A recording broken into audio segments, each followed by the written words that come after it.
This is Optimal Health Daily, episode 1840.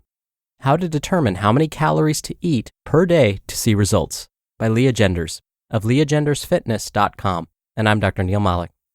Hey there, happy Monday, and welcome back to Optimal Health Daily, where I act as your narrator of the best health and fitness blogs, all for free, and always with a bit of my commentary at the end, and sometimes with a bit of my commentary at the beginning. Today just so happens to be my mom's birthday, so I wanted to take a moment to wish her a very happy birthday. Love you, Mom. And since today also happens to be the first day of our fall semester where I teach, I have to go teach this evening, so I better keep this intro nice and short and get right to it and start optimizing your life.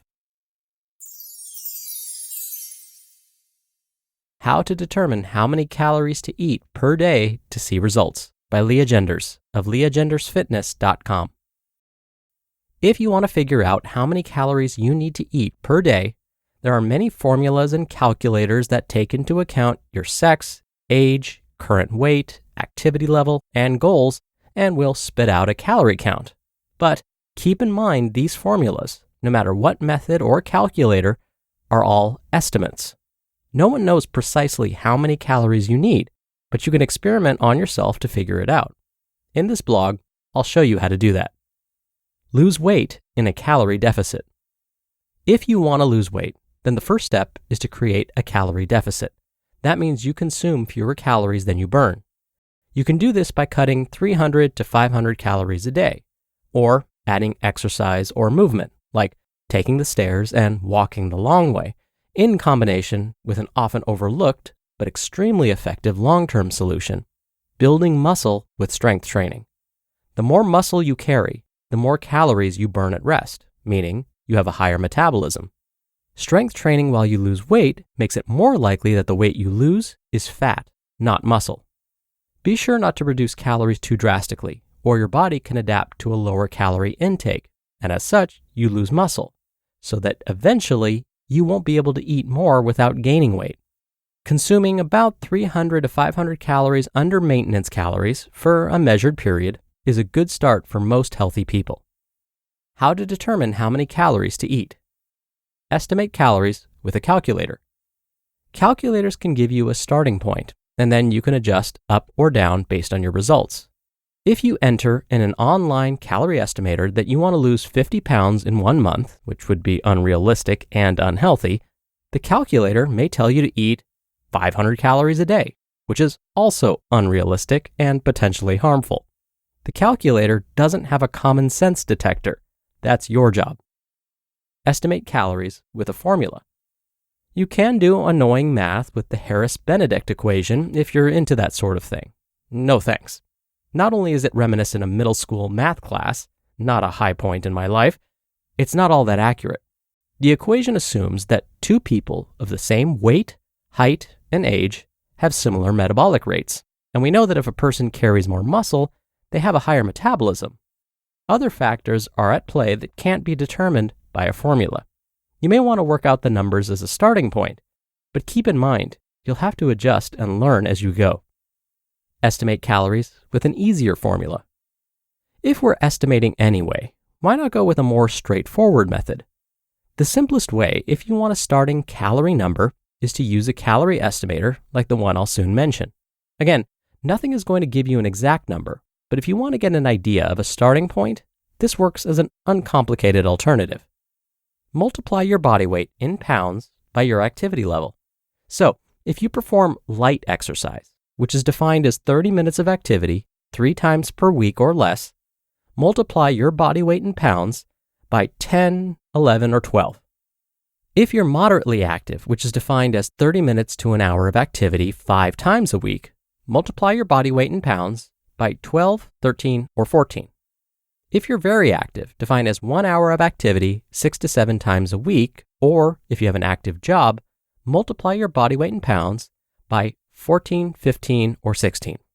For example, if you weigh 150 pounds and fall into the light exercise category, you will estimate starting calories around 1,500 to 1,800 to potentially create a calorie deficit. You won't know how many calories your body needs until you start experimenting. But figuring it out is the fun part. What, just me? Track your weekly calories and make outcome-based decisions. Outcome-based decision-making means you don't rely on calculators, blog posts, even coaches to tell you what your body needs. You experiment with what you eat and make changes based on your outcome. You can determine your calorie maintenance number by eating and exercising as usual for a week. Don't try to eat better than usual, go on a diet, or reduce anything at first. Track, measure, and weigh everything you eat for a week. Don't forget the creamer in your coffee, that 3 p.m. soda, the bites from your kid's plate, and the chocolate from your coworker's desk. It all adds up. The reason I ask you to measure and weigh at first is that a heaping spoon of peanut butter has a lot more calories than a measured tablespoon. A tall glass of milk to the brim has more calories than the 8-ounce serving size on the nutrition label. And a serving of cereal, as indicated on the side of the box, is likely a lot less than if you poured without measuring. We as humans often underestimate the calories we eat and overestimate how many calories we're burning during exercise. While tracking calories is not an exact science either, we can use tracking calories as a tool to give us a better idea of what we're consuming. I honestly do not prefer to track my food. I get great results by eating more intuitively and using the hand portion method. But I do occasionally track to make sure what I'm estimating lines up with what I'm consuming, because it's easy to get off track. Make calorie adjustments as needed. Generally speaking, if your weight stays the same from one week to the next, that means you are in calorie maintenance. If you lose weight, you're in a calorie deficit. And if you gain weight, you're in a calorie surplus. Of course, there are often other factors at play, including hormones, medications, stress, and medical issues, but I'm speaking as a starting point for most healthy people in the general population, but everyone is different.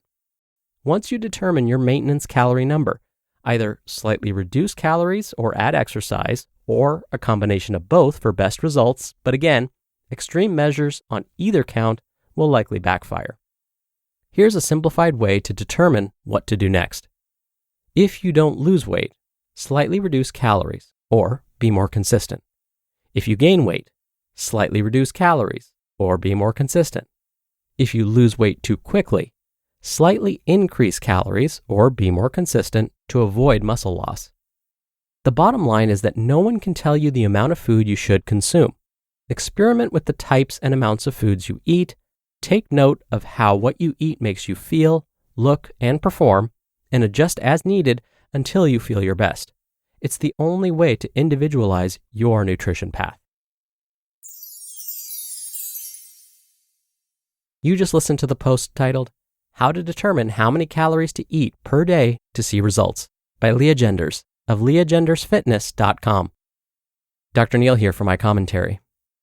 Keeping track of the foods you eat is one of the most helpful tools when it comes to body weight management. Whether you're trying to gain, lose, or maintain your weight, keeping track of everything you consume is one of the best ways to make sure you're staying on track.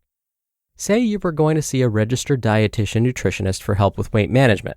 One of the first things they will likely have you do is keep a food journal. Then, during your follow-up visits, they'll ask you to show them your journal and talk about where things went well and where they went not so well.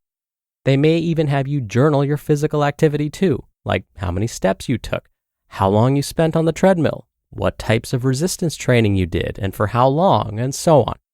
I know it sounds really tedious, and even today's author, Lea, mentioned she doesn't like doing this, but tracking these things, especially in the beginning, is one of the most powerful tools at our disposal when it comes to our health. All right, that'll do it for today. I hope you have a great start to your week. Again, wishing my mom a very happy birthday, and I'll see you back here tomorrow where your optimal life awaits.